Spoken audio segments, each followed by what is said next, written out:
සියලු දෙනාම සාදරයෙන් පිළිගන්නවා අදත් අපේ Movie Mind YouTube නාලිකාවට. ඉතින් ඔන්න අදත් තවත් සුපිරිම හොරර් ෆිල්ම් එකක් තමයි අරගෙන ඇවිත් තියෙන්නේ. ඉතින් මේ ෆිල්ම් එකේ කතාව මෙහෙමයි.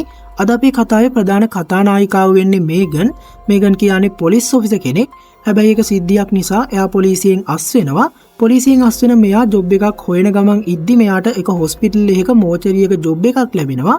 ඉතින් මෙයාගේ වැඩමුළුවේ යෙදෙන්නේ රාත්‍රී 11ත් උදේ 7ත් අතර කාලේ. ඒ කියන්නේ රාත්‍රී වැඩමුළුවේ තමයි මෙයාට ලැබෙන්නේ. කොහොම නමුත් මේගන්ට එයාගේ ජොබ් එකේ පළවෙනි දවසේ ඉඳලම මුහුණ දෙන්න වෙන්නේ නම් එච්චර හොඳ දේවල් වලට නන් නෙවෙයි. මොකද එයා හීනකින්වත් නොහිතපු දේවල් වලට එයාට මුහුණ දෙන්න වෙනවා. ඉතින් ඔන්න ඔය සිද්ධියත් එක්කම තමයි මේ සුපිරිම ෆිල්ම් එකේ කතාව පටන් ගන්නෙ. ඉතින් ඔයාලට හිතා ගන්නවත් බැරි අවසානයක් එක්ක විනාඩියෙන් විනාඩිය වැඩි වෙන කුතුහලයෙන් බලන්න පුළුවන් මේ සුපිරිම ෆිල්ම් එක තමයි The Possession of Hannah Cruz කියන ඉංග්‍රීසි හොරර් ෆිල්ම් එක. මේ වෙද්දි මේ ෆිල්ම් එකට IMDb 5.2ක රේට් එකක් තියෙනවා. ඉතින් අද මම ඔයාලට යන්නේ මේ ෆිල්ම් එකේ සම්පූර්ණ කතාව. එහෙනම් අපි වැඩි කතාවක් නැතුව ඉක්මනින්ම ෆිල්ම් එකට ගිහින් බලමු. පොලිසියෙන් අස් වෙන්න තරම් මේගන්ට මුහුණ පාන්න වුණ ඒ අතීත සිදුවීම මොකක්ද? මොචරි ජොබ් එකට ගියාට පස්සේ එදා රෑ එයාට මුහුණ පාන්න වෙන අద్భుත සිද්ධීන් මොනව වෙන්න පුළුවන්ද? ඒ වගේම මේ මොචරිය ඇතුලේ හැංගිලා තියෙන අභිරහස මොකක් වෙන්න පුළුවන්ද? මේ හැම ප්‍රශ්නයකටම උත්තර දැනගන්න අපි යම් ෆිල්ම් එකට. කතාව පටන් ගනිද්දිම අපිට පෙන්නනවා පූජකවරයෙක් හැනා ග්‍රේස් කියන ගැහණු ළමයාගේ ශරීරයට ආවේශ වෙලා ඉන්න යක්ෂ ආත්මයක් පළවා හරින්න උත්සාහ කරනවා. මෙතනට හැනාගේ තාත්තා ඇවිත් කියනවා හැනා ඔයා සටන් කරන්න ඕන. ඔයාට ඒක කරන්න පුළුවන් කියලා. ඔන්න ඒත් එක්කම මේ වෙලාවේදී අපිට පෙන්නනවා හැනා ග්‍රේස්ගේ එක ඇහැක පාට වෙනස් වෙනවා කියලා. මේකෙන් කියන්නේ මෙයාගේ ඇඟේ හිටපු යක්ෂාත්මය ඉවත් වුණා කියන එක. ඒ ටික වෙලාවකට හැනාට යථා තත්ත්වයට පත් වෙන්න පුළුවන් වුණත් ඊට ටික වෙලාවකට පස්සේ ඒ යක්ෂාත්මය හැනාගේ ශරීරයට ආපහු ඇතුල් වෙනවා. ඊට පස්සේ මේ පූජකවරයා යාඥා කරන්න පටන් ගත්තත් මේ යක්ෂාත්මය ගොඩක් බලවත් නිසාම මේ පූජකයාට මුකුත් කරගන්න බැහැ වගේම ටික වෙලාවක් යද්දී යක්ෂාත්මය මේ පූජකයවත් මෙතනම මරලා දානවා. ඒත් එතනින් නතර වෙන්නේ නැහැ. ඊට පස්සේ මේ යක්ෂාත්මය පූජකයාගේ සහායට ආපු එයාගේ සහායකයවත් මරන්න උත්සාහ කරනවා. ඒත් මේ වෙලාවේදී හැනාගේ තාත්තා ක්‍රියාත්මක වෙලා වෙන කරන්න දෙයක් නැති නිසාම කොට්ටයක් අරගෙන හැනාගේ හුස්ම හිර කරලා තමන්ගේම දුවව මරලා දානවා. ඒ නිසා මැරෙන්න ගියපු අර මිනිස්සයාත් බේරෙනවා. ඒත් මේ වෙලාවේදී අපිට පෙන්නනවා හැනාගේ අතට මැස්සෙක් වහනවත් එක්කම එයාගේ අත හෙලවෙනවා කියලා. ඒකෙන් ඔයාලට තේරෙනවා ඇතිනේ මෙතන මොකක් හරි අద్భుත දෙයක් වෙන්න තමයි යන්නේ කියලා. කොහොම නමුත් ඔන්න ඔය සිද්ධියත් එක්කම තමයි මේ ෆිල්ම් එකේ කතාව හරියටම පටන් ගන්නෙ. දැන් අපිට පෙන්වන්නේ ඊට මාස 3කට පස්සේ වෙන සිදුවීමක්. මේ ඉන්නේ අද කතාවේ ප්‍රධාන චරිතය වෙන මේගන්. මෙයා හිටපු පොලිස් ඔෆිසර් කෙනෙක්. ඒත් මේ වෙනකොට මේගන් ඒ ජොබ් එකෙන් අයින් වෙලා තියෙනවා. මොකද කියනවා නම් මේගන් සහ එයාගේ සහායකයා වැටලීමක් කරන අවස්ථාවකදී මේගන්ගේ සහායකයාට වෙඩි වැදිලා එයා මැරිලා තියෙනවා. ඉතින් මේ නිසා ඇති වුණ ෂොක් එක නිසා තමයි මෙයා ජොබ් එකෙන් අයින් වෙලා තියෙන්නේ. මේ හැම දෙයක්ම අමතක කරලා දාලා අලුත් ජොබ් එකකට යන්න කාලේ හරි කියලා හිතාගෙන මේගන් එනවා හොස්පිටල් එකකට. එතෙන්දී යාට හම්බ වෙනවා මේ හොස්පිටල් එකේම වැඩ කරන එයාගේ පරණ යාළුවෙක්ව. එයාගේ නම තමයි ලීසා. ඉතින් ලීසා මේගන්ට කියනවා ඔයාට කරන්න තියෙන වැඩේ ගැන කතා කරගන්න ડોක්ටර් ලිවිස්ව හම්බ වෙන්න කියලා. ඊට පස්සේ මේගන් යනවා ડોක්ටර් ලිවිස්ව හම්බ වෙන්න.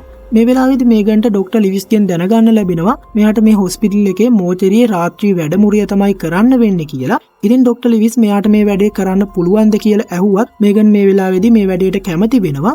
ඒත් ડોක්ටර් හිතුවේ එයා ගෑනු ළමෙක් නිසා මේ වැඩේට අකමැති වෙයි කියලා. ඉතින් මෙයාගේ මේ උත්තරෙත් එක්ක පුදුමුණු ડોක්ටර් ලිවිස් මේගන්ව මෝචරියට එක්කගෙන ගිහින් එයාට කරන්න තියෙන වැඩ ගැන පැහැදිලි කරලා දෙනවා.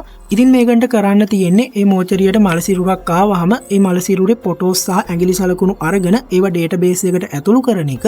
ඉතින් මේ වෙලාවේදී ડોක්ටර් ලිවිස් මේගන්ට කියනවා මෙතන තියෙන ලයිට් වැඩ කරන්නේ සෙන්සර් වලින්. ඒ වගේම මල සිරුරු බාරගන්නේ මෙතනින් වෙන කාටවත්ම මෙතනට ඇතුල් වෙන්න බැහැ කියලා. ඉතින් ડોක්ටර් ලිවිස් මේගන්ට මෙතන වෙන අනිත් වැඩ ටිකත් හරියටම කියලා දීලා මේගන්ව මේ ජොබ් එකට බඳව ගන්නවා. ඉතින් මේගන්ට කරන්න තියෙන්නේ රාත්‍රී 11 සහ උදේ 7 කියන වැඩමුළුව. එතනින් පස්සේ අපිට පෙන්වන්නේ මේගන් පහුවෙන්ද රෑම එයාගේ පළවෙනි රාත්‍රී වැඩමුළුව කරන්න මෝචරියට එනවා. කොහොම හරි ඊළඟට මේගන් එයාගේ පළවෙනි දවසේ රාජකාරිය මේ විදියට ආරම්භ කරනවා. ඔන ටික වෙලාවක් යද්දි එතන තියෙන එලාම් එකක් නිකම්ම වදින්න පටන් ගන්නවා. එලාම් එක වදිනවා කියන්නේ මෝචරියට මල සිරුරක් ගෙනහැල්ලා කියන එක. ඉතින් ඊට පස්සේ මේගන් යනවා ඒ බොඩි එක ගන්න. මේගන්නේ බොඩි එක ගන්න කලින් ડોක්ටර් ලිවිස් එයාට කියලා දුන්න විදිහටම මේ මල සිරුරේ ෆොටෝස් සහ ඇඟිලි සලකුණු අරගෙන ඩේටාබේස් එකට ඇතුළත් කරලා මේ මල සිරුරත් අනිත් මල සිරුරු දාලා තියෙන ශීත කාමරය ඇතුළටම දානවා. ඔන්න ඒත් එක්කම මෙතන සිකියුරිටි එකේ වැඩ කරන ඩේව් කියන කෙනා ඇවිත් මේගන්ව බය කරනවා. ඒ වෙලාවේදී තමයි මේ දෙන්න අඳුරගන්නේ. ඔන්න ඊට පස්සේ මේගන් යනවා බොඩි එක දාලා එයා වැඩ කරන තැනට. ඒ යන අතරතුරේදී එයා දකිනවා එයාගේ ඉස්සරහා මිනිස්සෙක් හිටගෙන ඉන්නවා කියලා. ඒත් එක්කම මෙයාට එක සිදුවීමක් මැවිලා පේනවා. ඒ තමයි අර එයා කලින් පොලිසියේ වැඩ කරද්දි වැටලීමක් කරන අතරතුරේදී මෙයාගේ සහායකයාට මැරෙන්න සිද්ධ වුණානේ. අන්න ඒ සිද්ධිය තමයි මෙයා මේ වෙලාවේදී දකින්නේ. ඒක නිසා හොඳටම ෂොක් වුණ මේගන් ඒ වෙලාවේදී මොනවා හරි බෙහෙත් පෙති වගේකුත් බොනවා. එතනින් ඒ සිද්ධිය ඉවර වෙනවත් එක්කම ඊළඟට අපිට පෙන්වන්නේ මේගන් එයාට මුහුණ දෙන්න වුණ ඒ අතීත සිදුවීම අනිත් අයට කියනවා. ඉතින් මේ සිද්ධිය නිසා මේගන් මත්ද්‍රව්‍ය සහ මත්පැති වලට තදින්ම ඇබ්බැහි වෙලා තියෙනවා. අර කලින් සිද්ධියේදී අපිට පෙන්වන්නේ මේගන් මොනවා හරි පෙති වගේක් බොනවා. එතෙන්දී අපි මේ බෙහෙත් පෙති කියලා අනුමාන කරත් දැන් ඔයාලට තේරෙනවා ඇතිනේ මේ මොනවද කියලා. ඒ වගේම මෙතෙන්දී තමයි අපිට හරියටම දැනගන්න පුළුවන් වෙන්නේ මේගන්ගේ සහායකයා ඇත්තටම මැරුණ විදිහ. මේගන් සහ එයාගේ සහායකයා අපරාධකාරයෙක් අල්ලන්න ගියපු වෙලේ මේගන් ඒ අපරාධකාරයව අල්ලගන්න උත්සාහ කරත් එයාට ඒක කරන්න බැරි වෙනවා. ඒ නිසා මේ අපරාධකාරයා තියෙන වෙඩිල්ලක් ගිහින් වදින්නේ මේගන්ගේ සහායකයට. අන්නේ සිද්ධිය නිසා තමයි මේගන්ගේ සහායකයා මැරිලා තියෙන්නේ. ඔන්න සිද්ධියෙන් පස්සේ මේගන්ට ලොකු ෂොක් එකක් ඇවිල්ලා තියෙන නිසා තමයි මේගන් පොලිසියෙන් අයින් වෙලා තියෙන්නේ. ඉතින් මෙයා ඒ ගැන එයාගේ යාළුවන්ට කියනවා. ඒත් එක්කම එයාගේ ජොබ් එකේ පළවෙනි දවසත් සාර්ථකව අවසන් වෙනවා. වැඩි ඉවර වෙලා මේගන් යනවා එයාගේ ගෙදර. ඒ වෙලාවේදී එයාගේ යාළුවෙකුත් එයාගේ ගෙදරට ඇවිත් ඉන්නවා. එයා අහනවා මේගන්ගෙන් එයාගේ අලුත් ජොබ් එක ගැන. ඉතින් මේගනුත් එයාගේ ජොබ් එක ගැන මෙයාට කියනවා. ඔන්න ඒ විදිහට දෙන්නත් එක්ක එදා මුළු දවසම කතා කර ඉන්නවා. එතනින් පස්සේ අපිට පෙන්වන්නේ එදා රෑ මේගන් ආපහු එනවා එයාගේ ජොබ් එකට. ඔන්න මෙහෙම ඉද්දි එකපාරටම එලාම් එක වදිනවා. මේගන් යනවා තවත් මල සිරුරක් ඇවිල්ලාද කියලා බලන්න. මෙයා එතනට ගියත් කවුරුවත් එතනට ඇවිත් නැහැ. ඒ ටික වෙලාවක් යද්දි මූණ වහගත්තු මිනිස්සෙක් මෙතනට ඇවිත් කියනවා දොර අරින්න කියලා. ඒත් මේ දොරෙන් කාටවත්ම ඇතුල් වෙන්න බැරි නිසා මේගන් මේ වෙලාවේදී ඒකට කැමති වෙන්නේ නැහැ. ඒ නිසා මේ මිනිස්සයාට එතනින් හැරිලා යන්න සිද්ධ වෙනවා. ටික වෙලාවක් යද්දි ආපහු ඒ එලාම් එක වදින්න ගන්නවා. ඒත් අර කලින් සිද්ධිය නිසා මේගන් එකපාරටම එතනට යන්නේ නැතුව එයා CCTV කැමරා වලින් චෙක් කරලා බලනවා මේ වෙලාවේදීවත් ඇත්තටම බොඩි එකක් ඇවිල්ලාද කියලා. එහෙම බලද්දි තමයි එයා දකින්නේ ඔන්න දැන් නම් බොඩි එකක් ඇත්තටම ඇවිත් කියලා. ඒ නිසා එයා යනවා ඒක බාර ගන්න. ඔන්න මේ වෙලාවේදී අපිට පෙන්නනවා අර කලින් ආපු පුද්ගලයා ලිෆ්ට් එකට ඇතුල් වෙනවා. ඒත් ඒක මේගන් දකින්නේ නැහැ. කොහොම හරි මේගන් ඒ මල් සිරුර අරගෙන පරීක්ෂා කරලා බලද්දි මෙයා දැනගන්නවා මේ තියෙන්නේ හැනා ග්‍රේස් කියලා ගැහණු ළමයෙක්ගේ මල් සිරුරක් කියලා. ඉතින් ඔයාලට මතක ඇතිනේ කතාව පටන් ගනිද්දිම අපිට පෙන්නුවේ මෙන්න මේ හැනා ග්‍රේස් කියන ගැහණු ළමයවනේ. මේ වෙලාවේ මේ බොඩි එක අරගෙන ආපු රැන්ඩි කියන පුද්ගලයාත් මෙතන ඉන්නවා. කොහොම හරි මේගන් රැන්ඩිවත් එතනින් යවලා ඒ බොඩි එක පරීක්ෂා කරලා බලනවා. මේ වෙලාවේ මේගන් දැනගන්නවා කවුරු හරි මේ බොඩි එකේ ඉන සහ බෙල්ල ප්‍රදේශයේ දරුණු විදියට හපා කාලා වගේම බොඩි එක පුච්චන්න උත්සාහ කරලා තියෙනවා කියලා. ඊට පස්සේ මේගන් මේ බොඩි එකේ ෆොටෝස් ගන්න උත්සාහ කරත් ඒ වෙලාවේදී ඒ කැමරාව වැඩ කරන්නේ නැහැ. මේගන් දෙතුන් සැරයක් උත්සාහ කරනවා. නමුත් ඒක හරියන්නේ නැහැ. ඊට පස්සේ මේගන් මේ බොඩි එකේ ඇඟිලි සලකුණු ඩේටාබේස් එකට ඇතුල් කරන්න හැදුවත් එයාට තේරෙනවා එතනත් මොකක් හරි ප්‍රශ්නයක් තියෙනවා කියලා. ඒ නිසා මේගන් ඒ වැඩේ පස්සට කල් දාලා මේ හැනා ග්‍රේස්ගේ බොඩි එක ශීත කාමරයේ ඇතුළට දාන්න හදනවත් එක්කම හරිම අద్භූත විදිහට එතන තිබුණු බෝතලයක් බිමට වැටිලා බිඳෙනවා. ඉතින් මේගන් ඊට පස්සේ ඒ ටික අස් කරනවා. ඒ වෙලාවේදී එතන තිබුණු වීදුරුවකට එයාගේ අත කැපිලා ලේ එන්න ගන්නවා. ඊට පස්සේ මේගන් ආපහු හැනා ග්‍රේස්ගේ බොඩි එක ඒ අදාළ රාක්කෙට දාලා වහනවා. ඔන්න ඒ වෙලාවේදී අපිට පෙන්නනවා මේගන්ගේ අතේ තිබුණු ලේ බිඳුවක් හැනා ග්‍රේස්ගේ බොඩි එක උඩට වැටෙනවා කියලා. ඒ වගේම ටික වෙලාවකින් මේගන් එයාගේ තුවාලෙට බෙහෙත් දා ඉද්දි එයා දකිනවා ඔන්න දැන් හැනා ග්‍රේස්ගේ බොඩි එක දාපු රාක්කේ දොර ඇරිලා තියෙනවා කියලා. ඉතින් මේගන් ඒ ගැන වැඩි හිතන්නේ නැතුව ආපහු ඇවිත් ඒ දොර වහලා දානවා. ඊට පස්සේ මේගන් හැනා ග්‍රේස් ගැන විස්තර හොයන්න පටන් ගන්නවා. ටික වෙලාවක් යද්දි මේගන් දකිනවා හැනා ග්‍රේස්ගේ ID එක හරහා මෙයාගේ S2 දුඹුරු පාටයි කියලා. ඒත් මේගන් කලින් දැක්කනේ හැනා ග්‍රේස්ගේ මල සිරුරේ එක හැක් නිල් පාටයි කියලා. ඒ නිසා මේගන් ආපහු හැනා ග්‍රේස්ගේ බොඩි එක පරීක්ෂා කරනවා. ඉතින් මේ වෙලාවේදීත් මේගන්ට දකින්න ලැබෙන්නේ ඒ බොඩි එකේ එක හැක් නිල් පාටයි කියලා. ඒ කියන්නේ එයාගේ ඇඟ ඇතුලේ තාමත් අර යක්ෂාත්මය ඉන්නවා කියන එක. ඉතින් මේක මේගන් දන්නේ නැහැනේ. කොහොම නමුත් මේ වෙලාවේදී මේගන් දකිනවා හැනා ග්‍රේස්ගේ බොඩි එකේ මැස්සෙක් වහලා ඉන්නවා. ඒ නිසා මේගන් මේ බොඩි එක වහලා තියෙන ඉටිකොලේ අයින් කරන්න හදනවත් එක්කම මැස්ස ගොඩක් මෙයාගේ පැත්තට එන්න ගන්නවා කියලා අපිට පෙන්නනවා. හරියට නිකන් මීවදයක් ඇවුස්සුනා වගේ. ඉතින් මේකට බය වෙන මේගන් ආපහු බොඩි එක දිහා බැලුවත් එයා දකිනවා කලින් එයා දැකපු මැස්සෝ ටික දැන් එතන නැහැ කියලා. කොහොම නමුත් මේ සිද්ධ වුණු දේ එයාගේ හිතේ මැවුණු දෙයක් කියලා හිතලා එයා මේ බොඩි එක ආපහු රාක්කය ඇතුළට දාලා වහනවා. ඊට පස්සේ එයා එතනින් එළියට යනවා. ඔන්න ටික වෙලාවක් යද්දි මේගන්ට සද්දයක් ඇහෙන නිසා මෙයා එනවා ඒක මොකක්ද කියලා බලන්න. ඔන්න මේ වෙලාවේදී මෙයා දකිනවා හැනා ග්‍රේස්ගේ බොඩි එක දැන් තිබුණු තැන නැහැ කියලා. ඉතින් මේගන් ඊට පස්සේ මේ බොඩි එක හොයන්න පටන් ගන්නවා. ඒක තැනකදී මෙයා දකිනවා කවුරු හරි මේ බොඩි එක ඇදගෙන යනවා කියලා. ඒ කවුද කියලා බලන්න ගියපු මේගන්ව මේ වෙලාවේදී අර කලින් ආපු මිනිස්සයා ඇවිත් අල්ල ගන්නවා. මේ වෙලාවේ මේ මිනිස්සයා පිහියක් දික් කරලා මේගන්ට කියනවා ඔබ කෑ ගැහුවොත් මම උඹව මරනවා කියලා.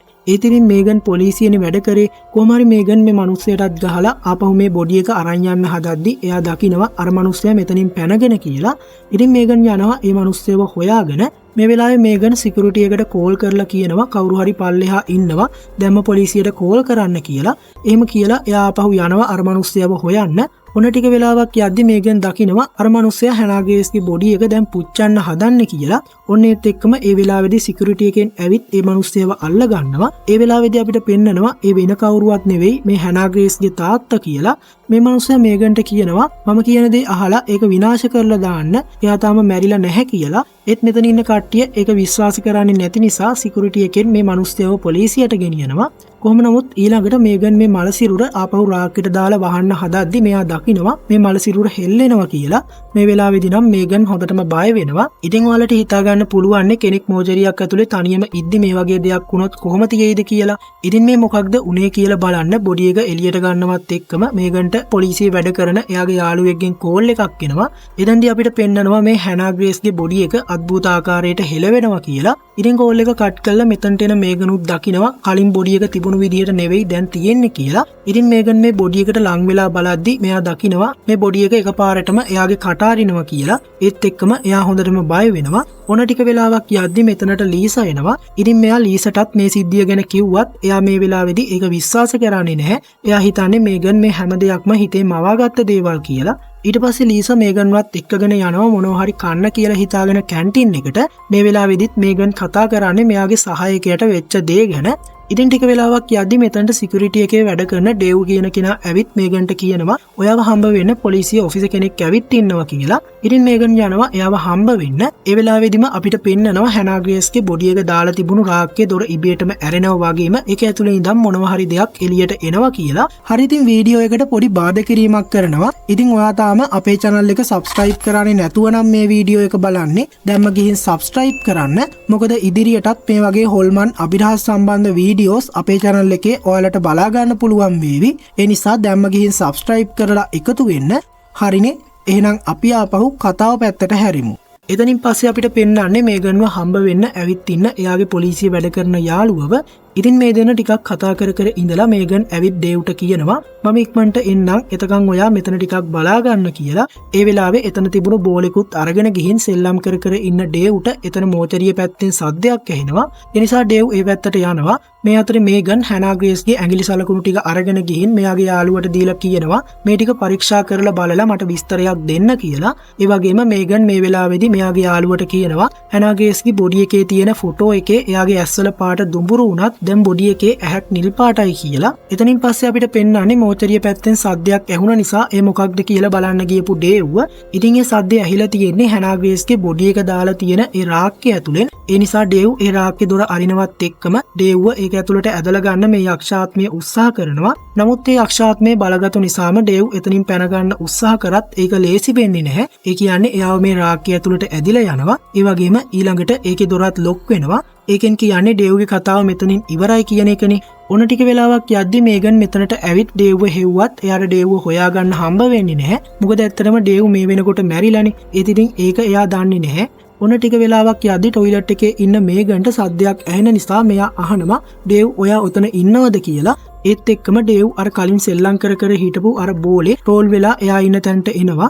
ඒත් එක්කම මේගන් මෙතන කවුරු හරි ඉන්නවද කියලා බලන්න එතනට යනවත් එක්කම අద్భుත අතක් ඇවිත් ඒ බෝලේ අරගෙන යනවා. ඉතින් මේක දැකලා මේගන් හොඳටම බය වෙනවා. ඒත් එළියට ඇවිත් බැලුවත් එතන කවුරුත් නැහැ කියලා මේගන් දකිනවා. ඒත් එක්කම ඒ වෙලාවේදී එයාගේ යාළුවගෙන් එයාට කෝල් එකක් එනවා. මෙයා හැනා ග්‍රේස්ගේ ඇඟිලි සලකුණු පරීක්ෂා කරලා බලලා ඒ විස්තරවලට අනුව හැනා ග්‍රේස් මැරිලා තියෙන්නේ මීට මාස 3කට කලින්. එයා හිතන්නේ මේක සිස්ටම් එකේ අවුලක් කියලා. ඒත් මේගන් මේ අත්විඳපු දේවල් එක්ක එයාට දැන් හොඳටම තේරිලා තියෙනවා මෙතන මොකක් හරි අවුලක් තියෙනවා කියලා. ඒ නිසා මේගන් ආපහු හැනා ග්‍රේස්ගේ බොඩි එක පරීක්ෂා කරලා බලනවා. මේ වෙලාවේ මේගන් දකිනවා කලින් මේ මල සිරුරේ ඉනගාව තිබුණු කැපුම් තුවාල දැන් නැහැ කියලා. ඇත්තටම කිව්වොත් දැනටමත් හැනා ග්‍රේස්ගේ ශරීරයට ආවේශ වෙලා ඉන්න ඒ යක්ෂ ආත්මය මේ වෙනකොටත් එයාගේ විනාශ වෙලා තියෙන ශරීරය නැවත යථා තත්ත්වයට පත් කරන ගමන් තමයි ඉන්නේ. ඒක වෙන්නේ මේ යක්ෂාත්මයේ මරලා දාන හැම මිනිස්සෙක් ගානෙම හැනා ග්‍රේස්ගේ බොඩි එක නැවත යථා තත්ත්වයට පත් වෙනවා. උදාහරණයක් විදියට කලින් ඩේව්ව මරලා දාපු නිසා මේ බොඩි එකේ ඉනගාව තිබුණු කැපුම් තුවාල නැවත යථා තත්ත්වයට පත් වෙලා තියෙනවා.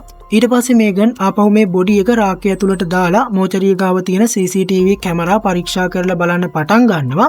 මේ වෙලාවේදී මෙයා දකිනවා එක ඡායාවක් මෝචරිය ඉස්සරහා එහා මෙහා යනවා කියලා. මේක දැකලා මේගන් හොඳටම බය වෙන නිසා ආපහු අර බෙහෙත් පෙති ටික බොන්න හැදුවත් මේගන් තීරණය කරනවා ඒව නොබී ඉන්න. ඊට පස්සේ මේගන් ගිහින් ලීසවත් එක්කගෙන ඇවිත් එයාටත් මේ සිද්ධිය පෙන්නනවා. ඒ වගේම මේගන් ලීසට කියනවා අර කලින් මේක ඇතුළට ආපු මිනිස්සයා මෙයාට කියපු කතාව ඒ තමයි හැනා ග්‍රේස් ඇත්තටම මැරිලා නැහැ. එයා තාම ජීවත් වෙනවා. ඒ නිසා ඒ බොඩි එක පුච්චන්න ඕන කියලා කියපු කතාව. ඒත් ලීසා මේ වතාවෙත් ඒක පිළිගන්නේ නැහැ. ඊට පස්සේ ලීසා පඩිපෙළ ගාවට ඇවිත් සිගරට් එකක් පත්තු කරන්න හදද්දි එයා දකිනවා ඔන්න උඩ තට්ටුවේ කවුරු හරි ඉන්නවා කියලා. ඒ නිසා එතනට යන ලීසා දකින්නේ ඩේව්ගේ බොඩි එක. ඔන්න ටික වෙලාවක් යද්දි මෙතනට අර යක්ෂාත්මය ආවේශ වුණු හැනා එනවා. එයා ඇවිල්ලා ලීසාගේ පිටිපස්සෙන් පන්නන්න ගන්නවා. කොහොම නමුත් මේකට බය වෙන ලීසා දුවගෙන එන්නේ මේ හොස්පිටල් එකේ රූට් টොප් එකට. ඒත් මෙතනට මේ යක්ෂාත්මයත් ඇවිත් කලින් ඩේව්ව මරපු විදිහටම ලීසාවත් මෙතනම මරලා දානවා. ඊට පස්සේ අපිට පෙන්නනවා මේගන්ව මෙතනට රැන්ඩි එනවා තවත් මල සිරුරක් අරගෙන. මේ වෙලාවේ නම් මේගන් ඒක බාර ගන්න කැමති වෙන්නේ නැහැ. ඒ වෙනුවට මේගන් රැන්ඩිවත් එක්කගෙන ගිහින් හැනා ග්‍රේස්ගේ බොඩි එක පෙන්නලා කියනවා කලින් මේ බොඩි එකේ ඉනගාව තිබුණු කැපුම් තුවාල දැන් නැහැ කියලා. ඒක දැකලා රැන්ඩිත් පුදුම වෙනවා. මොකද රැන්ඩිනේ මේ බොඩි එක මෙහෙට ගෙන ආවේ. ඒ නිසා එයා හොඳටම දැකලා තියෙනවා මේ බොඩි එකේ ඉන ප්‍රදේශයේ කැපුම් තුවාල වගේක් තිබ්බ කියලා. ඉතින් මේ දෙන්න මේ ගැන කතා කර කර ඉද්දි අපිට පෙන්නනවා දැන් මේ යක්ෂාත්මය ලීසව මරලා දාපු නිසා නැවතත් හැනා ග්‍රේස්ගේ බොඩි එක යථා තත්ත්වයට පත් වෙන ගමන් තියෙන්නේ කියලා. ඊට පස්සේ රැන්ඩි මේ විදිහට කතා කර කර ඉඳලා මෙතනින් පිටත් වෙලා යනවා. ඊට පස්සේ මේගන් එයාගේ යාළුවත් එක්ක ෆෝන් එකෙන් කතා කර ඉද්දි එකපාරටම ලිෆ්ට් එකේ දොර ඇරෙනවා. ඒ වගේම යක්ෂාත්මයේ ආවේශ වුණු හැනා ග්‍රේස්ගේ බොඩි එකත් මේ ලිෆ්ට් එක ඇතුළට යනවා වගේ කියලා අපිට පෙන්නනවා. ඒ වගේම ටික වෙලාවක් යද්දි මේගන් දකිනවා මේ ලිෆ්ට් එකේ දොර වැහෙනවා කියලා. ඒත් එක්කම ඔන්න ඊළඟට අපිට පෙන්නනවා තමන්ගේ රාජකාරී වෙලාව ඉවර වෙලා ගෙදර යන්න ලෑස්ති වෙන රැන්ඩිව. ඉතින් මේ වෙලාවේ රැන්ඩිට සද්දයක් ඇහෙන නිසා එයා යනවා ඒ මොකක්ද කියලා බලන්න. මේ වෙලාවේ මේගන් CCTV වලින් බලනවා කලින් ලිෆ්ට් එක ගාව මොකක්ද උනේ කියලා. මොකද එයා දැක්කේ ලිෆ්ට් එක වැහෙනවා කියලා විතරයිනේ. කොහොම නමුත් මේ වෙලාවේ මේගන් දකිනවා මේ ලිෆ්ට් එක ඇතුළට යන හැනා ග්‍රේස්ගේ බොඩි එක. ඒත් එක්කම මේගන්ට තේරෙනවා දැන් රැන්ඩි ඉන්නේ ලොකු අනතුරක කියලා. මේ අතරේ අපිට පෙන්නනවා සද්දයක් නිසා ඒ මොකක්ද කියලා බලන්න ගියපු රැන්ඩිව දැන් මෙයාගේ පස්සෙන් යක්ෂාත්මයක් ආවේශ වුණු හැනා ග්‍රේස්ගේ ආත්මය පන්නනවා.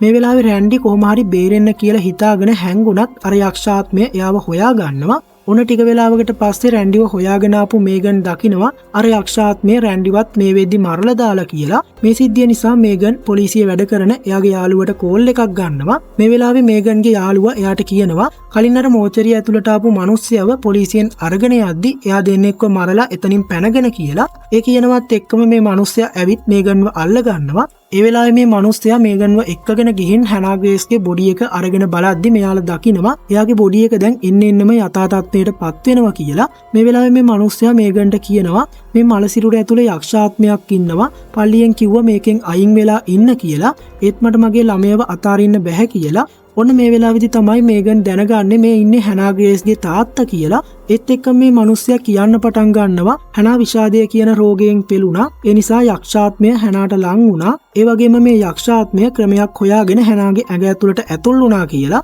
මේ වෙලාවේ මේගන් අහනවා එහෙම වෙන්නේ ඇහි පාට වෙනස් වුණාමද කියලා. ඒත් එක්කම මේ මිනිස්සයා කියනවා ඔව් ඒක තමයි යක්ෂයාගේ සලකුණ.